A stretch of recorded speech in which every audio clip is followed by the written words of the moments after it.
ফ্লিপকার্টে একটা জিনিস অর্ডার করেছিলাম, একটা না দুটো অর্ডার করেছিলাম, তার মধ্যে একটা এলো। তো কি আছে তোমরা দেখো।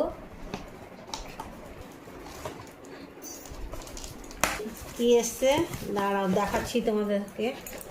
ওরে বাপরে, এই দেখো,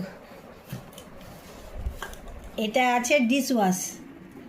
এটা বাসন মাজার একটা লিকুইড আছে, 5 লিটার আছে। এটা ভীষণ জল লাগে, সাবান লেগে থাকে, ওই জন্য লিকুইডটা নিলাম 5 লিটারের। এটাতে বাসন মাজতে সুবিধা হবে আর অনেক দিন থাকবে। 5 লিটার এত তাড়াতাড়ি শেষ হবে না। সাবানে আমাদের মানে মাঝে মধ্যে যে সাবান লেগে থাকে বাসনে, আর প্রচুর জল খরচও হয়। তো এইটা বেশ ভালো। এটা প্রথম আমি নিলাম, জানি না কেমন ডিশ ওয়াশ হবে, পরিষ্কার হবে। তবে হ্যাঁ, যদি ভালো হয় তো তোমাদেরকে আমি অবশ্যই কমেন্ট করে আবার জানাবো যে কেমন জিনিসটা কাজে দিল, ভালো বাসন মাজা যাচ্ছে কি না। আমি অবশ্যই তোমাদেরকে আবার জানাবো। তাহলে তো ওই